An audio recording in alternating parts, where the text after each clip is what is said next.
Sejam todos bem-vindos à nossa terceira aula online de Fisiopatologia e Anatomia Patológica. Na aula de hoje, a gente vai discutir e conversar sobre alguns artigos que eu deixei disponível aí para vocês.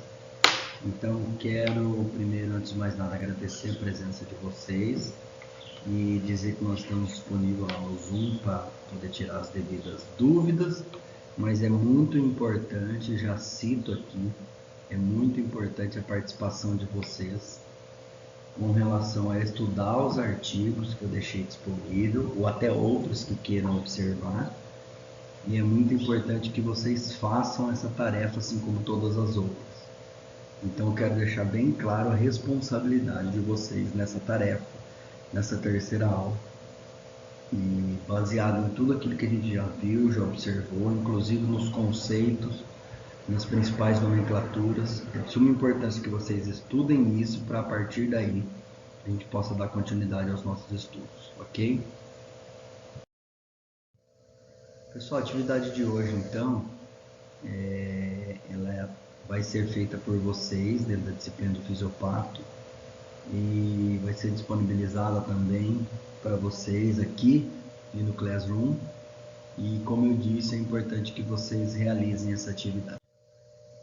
Pessoal, então eu deixei 3 artigos para vocês lerem e observarem e depois responder as questões onde vocês vão enviar no Classroom e quem tiver dificuldade pode enviar por e-mail. O primeiro artigo, ele fala sobre a classificação da fisiopatologia e do diagnóstico radiológico nas bronquiectasias. E por que eu deixei esse artigo? Por que eu coloquei ele para vocês? Porque aqui a gente vai observar os termos, a gente vai observar a doença, a gente vai observar como que ela se mostra em um artigo, de que maneira ela se destaca, ela é classificada, as manifestações. Então eu quero que vocês observem todos os termos citados nessa classificação fisiopatológica, tá? Então não é apenas a doença em si. A intenção é aprimorar e aproximar vocês dos termos, das classificações, de como ela se manifesta, dos sinais clínicos e sintomas que a gente fala tanto na sala de aula, já comentou, principalmente na introdução.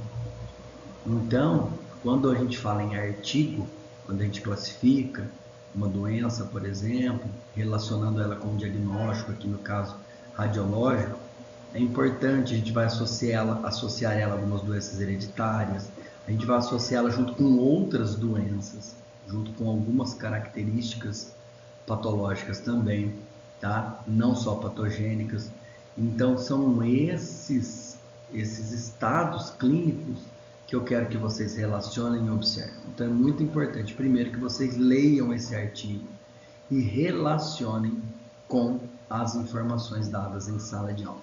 Então, nesse artigo 1, eu quero que vocês observem bastante, tá? Os dados relacionados à tomografia, os destaques da classificação, tá? Como é descrita essa dilatação brônquica, de que forma ela persiste, tá bom? Então, observem tudo isso para depois a gente poder citar nas questões e ter as dúvidas. No artigo 2, a gente fala de uma anemia ancilostomótica, né? Então a gente vai estudar ela fisiopatologicamente. Então veja que eles estudaram alguns casos do ancilostoma duodenale, né? Alguns parâmetros hematológicos, então eles dosaram hemoglobina, dosaram ferro, transferrina, fizeram toda a contagem desse indivíduo. E aí ele incluiu também alguns dados, além dos eritrócitos, também alguns dados determinantes do ferro. Também estudaram determinar o volume de sangue e ainda estabeleceram um grau de infecção através da contagem dos ovos, ou seja, fizeram um parasitológico de fezes, tá? Então, o que é interessante a gente observar? Também algumas informações e algumas características da doença, como ela evoluiu, como ela influenciou. Então, veja, o paciente tem uma verminose, e a partir daí ele teve uma anemia. Então nós temos duas patologias relacionadas. Uma verminose, através do ancilostoma duodenale, né, que é um euminto, e depois, como consequência, uma anemia. Então não é simplesmente a anemia que nós inclusive já estudamos. Então vejo como é importante esse indivíduo ter o relacionamento, ou melhor dizendo, ter relacionado os sinais clínicos, os sintomas, o que veio antes e o que vem depois. Então, conforme a gente citou muito isso em sala de aula, né? E depois, claro, o tratamento. Continuando ainda nesse artigo, vejo que o mais importante foi estudado, que foi a carência do ferro, né? Um fator comum entre todos eles. Então, como que isso ocorreu? Através da fixação na mucosa do adenal. Então, vejam como que é importante entender a anemia como um todo, tá? Então, estudem bastante esse artigo 2, vejam o volume de sangue perdido, reabsorção do ferro, né? Eles foram submetidos a transfusões, como que isso melhorou, como foi estabelecido após tratamento, a própria vermifugação desses indivíduos.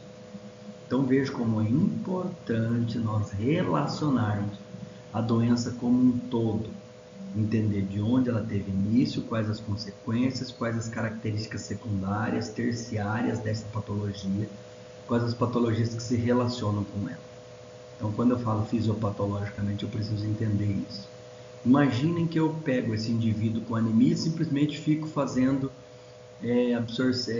vou dar ferro para ele. Ele está com carência de ferro e eu fico fazendo administração de ferro, ou sulfato ferroso, e vou fazendo tratamento com esse indivíduo, simplesmente tratando ferro.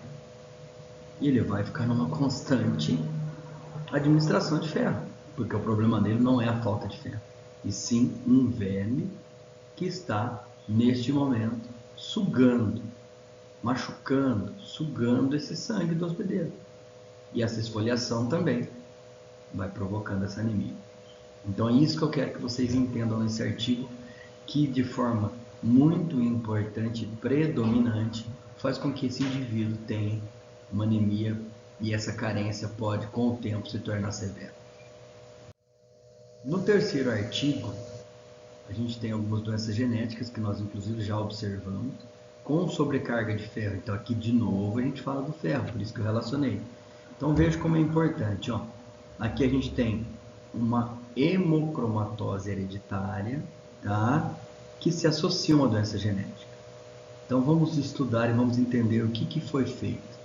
Então a gente fez uma revisão de doença genética associada a uma sobrecarga de ferro. Por que isso aconteceu? Olha as manifestações clínicas variadas, né? Junto com algumas outras doenças, então que está relacionado também à absorção e à formação dessa hemácia, dessa hemoglobina. Mais uma vez eu cito como é importante relacionar toda doença fisiopatológica, o que veio antes e que o vem depois. Lembrando que aqui eu tenho uma população também que sofre mais desse distúrbio, tá? Então vejo como é importante e vejo onde foi estudado, onde foi desenvolvido esse artigo. Por isso que eu peço para que vocês observem ele como um todo, ok? Feito isso, vocês vão responder a esse exercício. São 3 questões. Primeiro, vamos comentar cada artigo, né, de uma forma fisiopatológica. Sinais, sintomas, características fisiológicas alteradas, as profilaxias e os prognósticos.